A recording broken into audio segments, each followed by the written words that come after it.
Here's the headlines. Gibraltar's post-Brexit future finally due to move to provisional implementation this weekend. GBC gears up to deliver comprehensive coverage of Treaty Week. And a series of new laws published to implement the provisions of the treaty.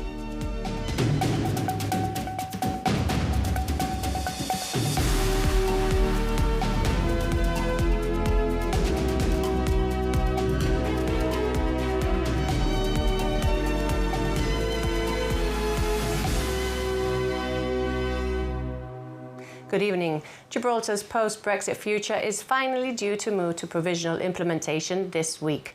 After years of talks, the UK-European Union Treaty on Gibraltar is expected to be signed in Brussels tomorrow, before taking effect provisionally on Wednesday. The treaty itself will be signed by the UK and the EU. Gibraltar and Spain have been central to the negotiations and will play a major role in implementing the agreement. But they are not themselves the treaty's legal signatories. The signing ceremony is expected to take place in Brussels tomorrow. The UK's Europe Minister, Stephen Doughty, and European Commissioner Marcos Sefcovic are expected to sign, with the Chief Minister, Fabian Picardo, and Spain's Foreign Minister, José Manuel Alvarez, also attending. Attention in Gibraltar will also focus on the separate UK-Gibraltar Concordat, which has not yet been published. The document is intended to set out how Gibraltar's self-determination will be protected, while the UK retains constitutional responsibility for external affairs. The government has also said it will provide a mechanism through which the people of Gibraltar could ultimately decide by referendum whether the agreement should be brought to an end. On Wednesday, the treaty begins provisional implementation. Gibraltar's own implementation laws will also come into force, including the new transaction tax and revised customs arrangements. At the frontier, the most visible change should be the removal of routine passport checks. The first arriving flights on Wednesday are likely to provide the earliest practical test of the new arrangements at the airport and the port. Across the border, Spanish Prime Minister Pedro Sánchez is expected in La Línea for an event marking what Madrid has described as the final demolition of the fence. The event was originally due to take place today, but was postponed following the fatal wildfire in Almería. The treaty will begin operating before the UK Parliament has completed its formal scrutiny process in the autumn. But a debate in Commons last week pointed to cross-party support. The government will place the signed agreement before both houses, beginning a period of parliamentary examination before final ratification. The European Parliament must also give its consent later this year. So, while Wednesday marks the beginning of implementation, it is not the end of the legal process. By the end of the week, the political ceremonies are likely to have given way to the practical realities of border crossings, airport checks, freight, taxation, and cross-border cooperation. And GBC is gearing up to deliver comprehensive multi-platform coverage of the UK-EU post-Brexit treaty and its provisional implementation. Ahead of what promises to be one of our most significant live news operations, our reporter Kevin Ruiz spoke to CEO Paula Latin about the preparations behind the coverage and GBC's role in bringing this historic moment to the community. These are really exciting times for us. This is momentous, I think, for the people of Gibraltar and us as the public service broadcaster. So when it comes to situations like this, we've only got one way of dealing with it, and that is the entire GBC team pulls together as one.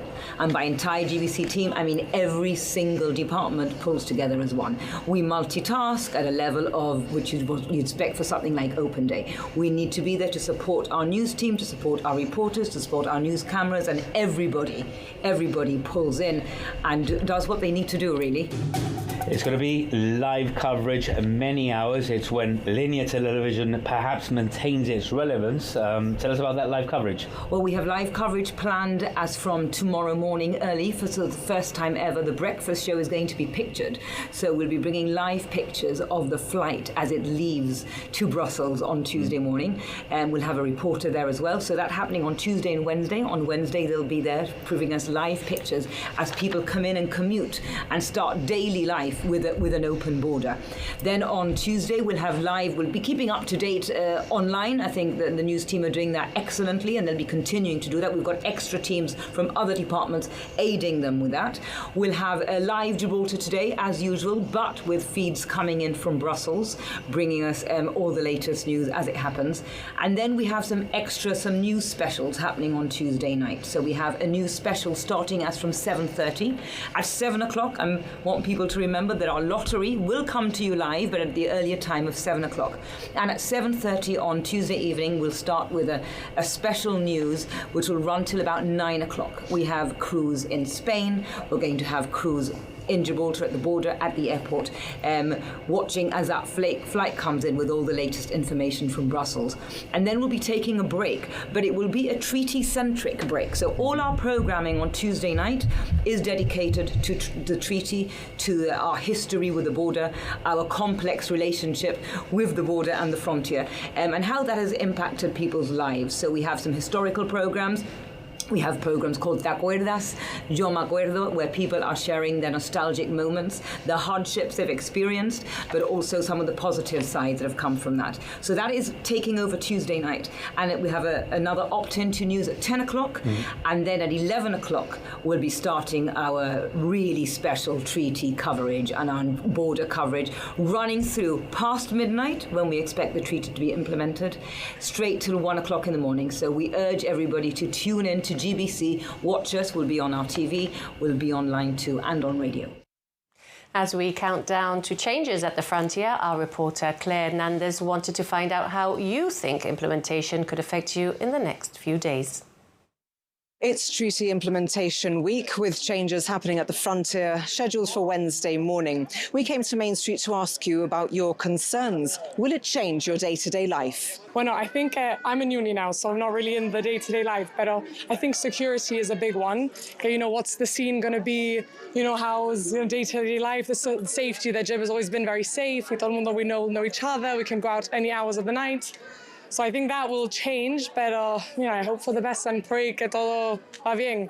But I'm a bit worried about the safety in Gib. I think Main Street will be quite impacted in the sense that we already have to deal with a fair amount of competition across the border. Our main concern is security reasons. There's been a lot of theft and affecting many shops and many residents as well, and that is a major concern for us. I think we will all benefit from an open border coming in and out easily, so that's good for us. And then I also think there will be some negatives, but we will work everything out as it goes through. Pues yo creo que afectarnos nos va a afectar porque lo que nos va a hacer es beneficiarnos a la hora de poder entrar, de poder salir, el evitarnos las colas, siempre corriendo porque no sabes si te va a encontrar un atasco en la frontera. Y yo creo que va a ser beneficioso para ambos pueblos. Pienso que ahora mismo a lo mejor estamos un poquito con miedo de a ver qué va a pasar en un lado o en otro y cómo nos vamos a llevar, pero creo que Gibraltar y la línea siempre hemos sido pueblo hermano y que con el tiempo pues nos llevaremos estupendamente y creo que estaremos todo el mundo felices por este cambio. Well, look, whether it's a free-for-all or not, we have to live in the world the way it is. And the fully opening of the frontier within a European context is the reality that Gibraltar faces, being part of Europe and being in mainland Europe. I have no direct concerns at all. It seems to me that lots of people who do have actually own properties in Spain and spend a lot of time in Spain and don't have those concerns. So maybe they are more in the mind than in reality. If it doesn't work, we'll have to revert back to where we were before. Do you go over to Spain regularly? Would it be something that would affect you? 2 weeks. We try, mainly for shopping. Sometimes we go visit friends in Nicodes, but we don't say we go there regularly. And any concerns? I know a lot of people have been talking about having a more free-flowing frontier. Perhaps we'll get more people over here than we would like. Any concerns for you in that respect? If they leave more money here and it helps the economy, of course it's good. I'm not against that. People are wondering that there's going to be more crime. I don't think that's irrelevant. I think crime is everywhere, and opening a frontier is not going to increase crime. The crime is going to be there anyway. And at the Council of Ministers in Europe, Spanish Foreign Minister José Manuel Álvarez has described tomorrow's signing as a new era in relations. Mañana se abre una etapa histórica para España, para Andalucía, para el campo de Gibraltar. Una nueva etapa, una nueva era de las relaciones entre el campo de Gibraltar y Gibraltar, una nueva era de oportunidades. Mañana también se cierra, por fin, el Brexit. La última pieza que faltaba era ese acuerdo en relación a Gibraltar, que también abre nuevas posibilidades de relación bilateral entre el Reino Unido y España, entre el Reino Unido y la Unión Europea. A series of new laws and regulations, many implementing provisions of the UK-EU treaty, have been published in the Gibraltar Gazette. Regulations include arrangements for Schengen checks as well as the use of Schengen alerts. Also gazetted are amendments governing eligibility to register aircraft in Gibraltar. The amendments extend eligibility to UK Crown dependency and overseas territory citizens and companies, as well as those from the EU, Iceland, Liechtenstein, Norway and Switzerland. These changes come as Gibraltar Airport prepares to open up to commercial EU flights. The Environmental Crimes Regulations 2026 make domestic provision for an EU directive on the protection of the environment through criminal law. The regulations bring a range of existing environmental offences under a new environmental crime framework, covering areas including pollution, waste, protected species, habitats, air and water quality, chemicals and deforestation. They also create 2 new offences, covering when environmental discharges cause death, serious injury or substantial environmental damage, and the placing on the market of dangerous products that cause environmental harm. The regulations provide for maximum prison sentences of up to 10 years where an offence results in death. Also published are regulations implementing EU vehicle emissions and battery durability standards in Gibraltar. They introduce phased requirements for new vehicles to comply with Euro 7 standards and provide for roadside emissions checks. Inspectors will also have the powers to seize non-compliant vehicles in certain circumstances. Other regulations gazetted include changes relating to sanctions enforcement, renewable energy targets, single-use plastics, and maritime matters. You're watching GBC News. Still to come, the last speeches from this year's budget and a bumper sports roundup. We'll be back in a few minutes.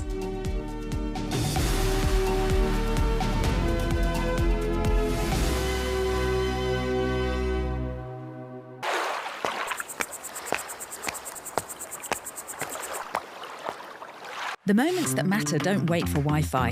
From sharing big news instantly to streaming your favourite shows on the go, your connection should always be there.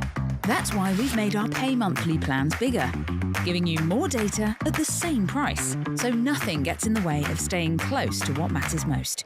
Visit gibtele.com or call 200 52200 to sign up. Trident is EORI ready for Gibraltar's new logistical chapter.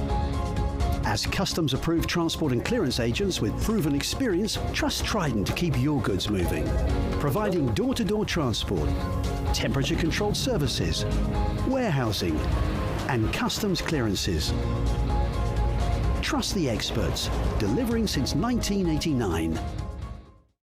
If you have employees, then you have HR and payroll. And the computer software you use makes all the difference. EasyPay has been specifically designed to meet the needs of businesses in Gibraltar, whatever the size. For a free demonstration, call 200 741 21 and find out more online at easypay.gi. Welcome to the Corner Shop, where expectations in painting and decorating go above and beyond, providing the community colour since 1947. From DIY enthusiasts to professional decorators, we offer trusted brands like Dulux, Armstead, Hammerite and more. Explore our expert colour mixing centre, plus DIY and decorating supplies. The Corner Shop, free parking and free delivery. Welcome to Cepsa Gibraltar, your one-stop station for every journey. Refuel fast, recharge your EV and drive cleaner with our AdBlue service. Step inside Carrefour Express for fresh food, drinks and daily essentials. From road trips to quick stops, we've got everything you need, all in one place. Cepsa Gibraltar, powering your drive every day. There's been an issue processing your hotel deposit for your upcoming trip. Take a moment, because what matters most is worth protecting.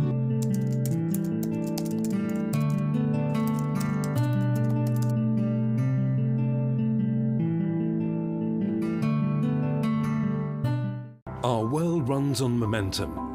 From the first light over the rock to the plans we make for the days ahead, each moment carries us forward. For 150 years, Capurro Insurance has moved with that energy. Rooted in Gibraltar, reaching the wider world, built on the past, and looking to the future, wherever momentum takes you next. Capurro Insurance will be by your side, every step of the way.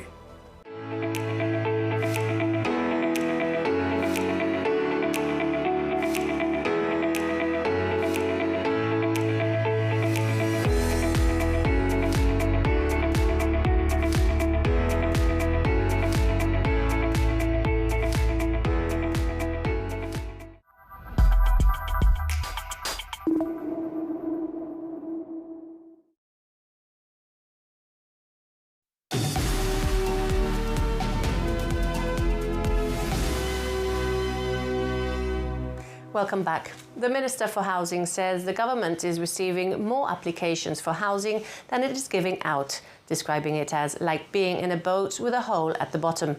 In her budget speech, Pat Orfila said since taking office 2.5 years ago, over 1,000 new applications had come in, while she had given out 483 properties. However, she said her department is continuing to locate houses and introduce schemes to maximise the use of existing stock, announcing 20 new rental flats above Knights Court and a further 20 new rent and repair flats to become available soon. She called on people to resolve any outstanding arrears and to give up any flats they're not using, adding that 13 legal cases are currently underway against individuals not living in the properties allocated to them. And Ms. Orfila said the new housing allocation scheme worked hand in hand with the treaty. Because of this, we have been able to secure our housing stock by changes made. Whereas before people were eligible to go on the housing waiting list dependent on different criteria, now everyone has to provide proof of 15-year residency, increasing the eligibility time by 5 additional years.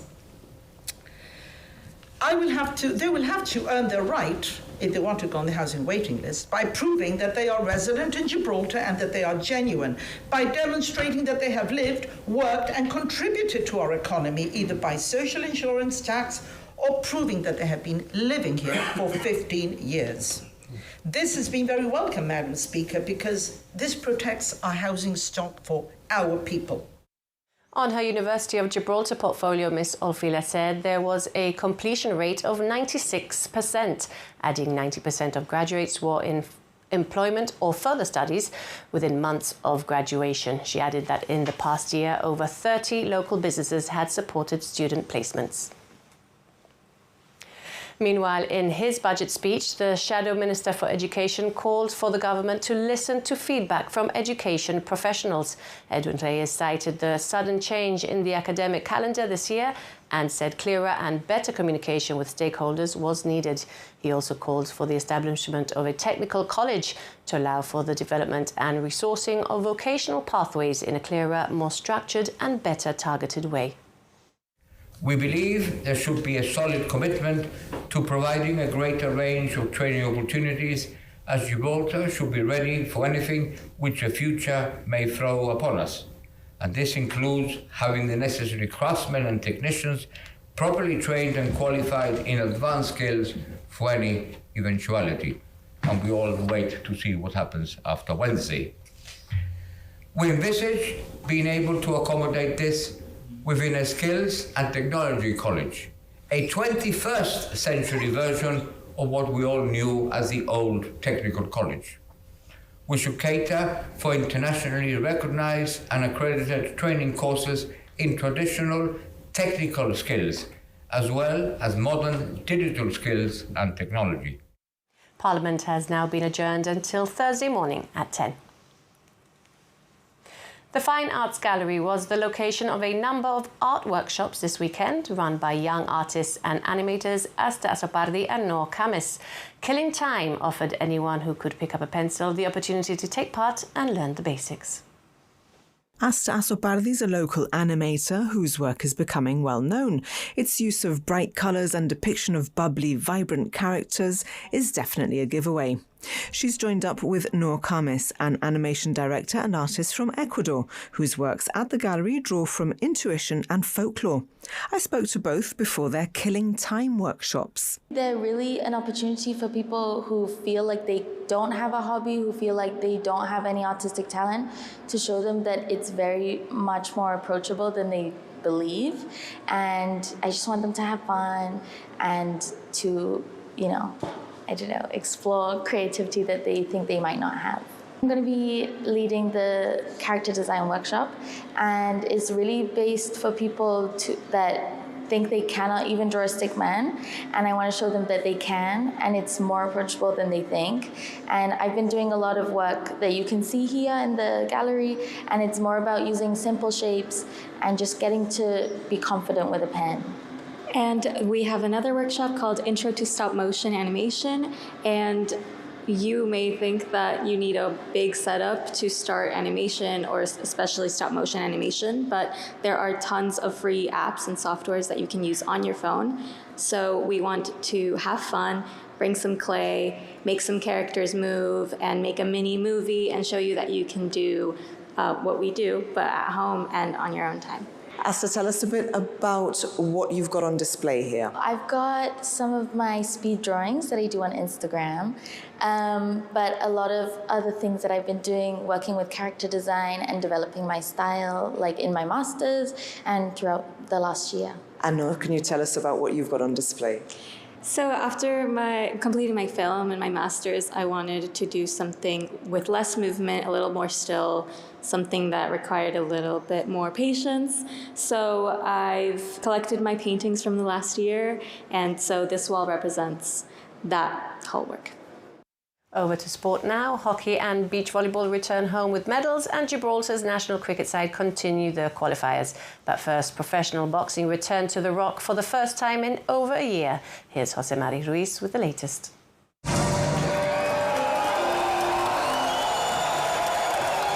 Fight night did not disappoint. 3 local fighters took to the ring and came out with 3 wins, all on points, all going the distance. Evan Montegrifo extended his unbeaten record to 5-0 in what was his toughest fight to date. He went toe-to-toe with Argentinian Miguel Antin for all 6 rounds, trading blows throughout. Antin proved a durable opponent and took everything Evan threw at him, but the judges saw it clearly, unanimous decision. Tough fight, man. Tough cookie. I was expecting a fight because it's what I asked for. I wanted a step up, but this guy, as you could see, he'd always come back. I cut him his eyebrow in the last, and he slowed down a bit, but he kept coming. Argentinians are tough, man. Tarek Zaina fought for the first time as a pro on home soil and looked the part. He moved well, picked his moments, and outboxed his opponent to take another unanimous decision. He was disappointed not to knock him out, though. A fight long overdue for Gibraltar fans. Listen, I tried. I threw everything at him, including the kitchen sink. But they're tough, man. Like, literally, man, I was landing I throw 1-2, I land a 1-2-3. Still couldn't fall, man. He was almost in the end. Couple more rounds, I think I would have got him, you know. Frustrated not to knock him out. Yeah, but listen, I gave him my all. Everyone can see that. In the last round, I put it on him. You know, this is boxing, 8 rounds. You know what I mean? It was Chris Montegrifo who provided the night's defining moment. His Colombian opponent, Wilmer Barron, caught him with a hook in round 4, and Chris went down. What followed said everything about the fighter he is. He got back up, composed himself and fed off a crowd that lifted the roof off the Europa Sports complex. He controlled the final 2 rounds and took the fight on points. Another unanimous decision and a record that now reads 5-0. I wanted a challenge. I wanted to see how I would perform. Being hurt, tired. I mean, the guy was good. He was strong. He knew that he had a lot of experience. He wasn't rushing into anything. He saw when he hurt me. Classy. He was classy, yeah. He was good, but he wasn't as good as me. He wasn't as good as me because I know that when I went down, I rushed to get up because, believe it or not, that's the second time I've ever been knocked down in my life. One, by my late uncle in his house. He caught me straight on the nose. I smelled that smell, and then I got back up. And this is the second time, and I welcome it. I welcome it because I've learned a lot. It was a memorable week for Gibraltar's national hockey teams at the Euro Hockey Qualifier 2 in Helsinki. The men enjoyed an excellent tournament, opening with a 3-0 win over host Finland, then beating Greece 2-0 and drawing 2-2 with Malta. They reached the final against Lithuania, where a 3-3 draw went to a penalty shootout, which Gibraltar unfortunately lost.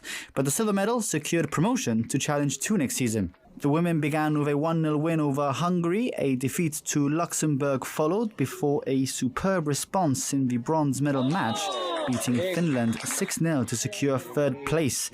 They remain in qualifiers next season though. More medals to report on as the pair of Liam Nish and Matthew Ressa secured a place on the podium for Gibraltar at the men's under-19 men's beach volleyball small countries European qualifiers. They recorded impressive victories over the likes of Scotland, Liechtenstein and the Faroe Islands before beating Gibraltar's B pair of Theo Nunez and Matthew Stevenson in the semis. Well, that's all from tonight's news. Join us as from 7 in the morning tomorrow on Radio Gibraltar for extensive coverage of Implementation Week. From the team and myself, thanks for watching and good night.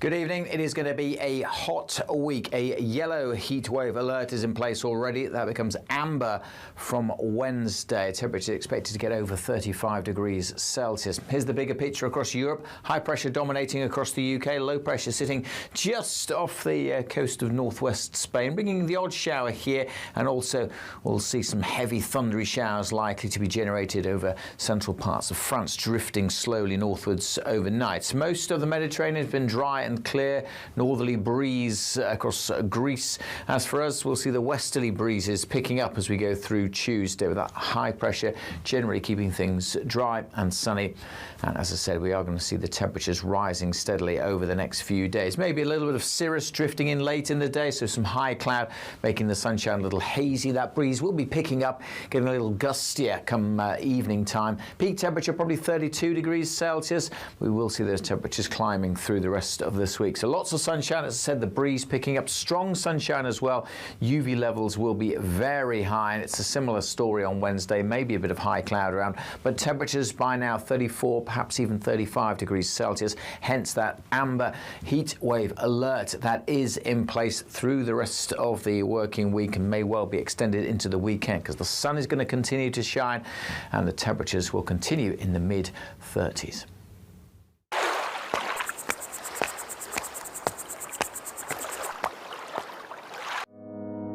A historic week in Gibraltar's history begins. Treaty Week. GBC and Radio Gibraltar will be keeping you up to date with the latest developments at the frontier. Extended news bulletins on radio, TV and online, with in-depth analysis, interviews and across the board live coverage of events as they happen.